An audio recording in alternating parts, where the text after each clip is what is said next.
In the bustling village of Abadike, where markets were lively and traditions held firm, lived a man named Okwudili. Known for his sharp business acumen, Okwudili had built wealth beyond the wildest dreams of his neighbors.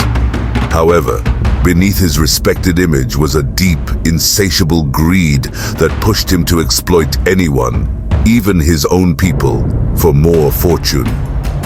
One day, while on a trading trip, Okwudili heard whispers of an ancient sacred ritual that could summon untold riches, a blood pact with the spirit of Ajo-Udo, the demon of wealth and prosperity.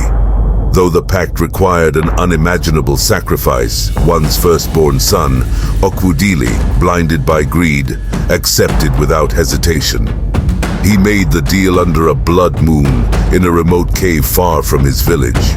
The spirit promised him all the wealth he desired, but warned him that the debt would be collected when his son reached adulthood. Years passed, and Okwudili's wealth grew beyond anyone's imagination. He built a mansion, expanded his businesses, and became a symbol of success in the region. However, his wealth came at a price no one could see. His son, Chikah, began to show signs of a strange sickness as he approached his 18th birthday. First it was fainting spells, then it became worse. His eyes would glaze over, and he'd speak in a voice that wasn't his own. The villagers whispered that Chikah had been marked. Desperate to save his son, Okwudili sought the help of the village priests, who soon uncovered the truth. The blood pact had bound Chikah's soul to the demon, and the spirit would come to claim him at the next blood moon.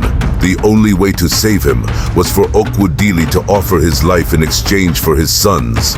Okwudili, terrified of death and unwilling to give up his fortune, refused. As the blood moon approached, Chikah's condition worsened. He was now possessed, walking the village in the dead of night, speaking in riddles and threatening that the debt will be paid in blood. The villagers became frightened, accusing Okwudili of bringing a curse upon them. On the night of the blood moon, the sky turned a deep crimson, and a thick fog rolled over the village. The ground began to shake, and the spirit of Ajo-Udo appeared in a towering form, with fiery eyes and a sinister smile. It demanded its payment, Chikah's life.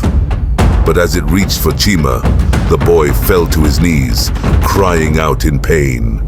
His skin began to crack like dry earth, and his veins glowed with a dark, unnatural light.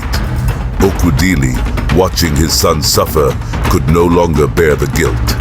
He finally confessed his greed and cried out, offering his own life in exchange. The spirit laughed, taunting Okwudili for his cowardice and telling him it was too late. The debt had grown. Now not only would it take Chikah, but the spirit would take every firstborn son in Okwudili's bloodline. In a desperate attempt to stop the horror, Okwudili charged at the spirit with a sacred dagger given to him by the village priest. But as he lunged, the spirit caught him effortlessly, lifting him high into the air. With a sickening twist, it plunged the dagger into Okwudili's own heart, laughing as his life force drained. Chikah collapsed to the ground, freed from the curse but forever marked by the ordeal. The spirit vanished, leaving the village in eerie silence.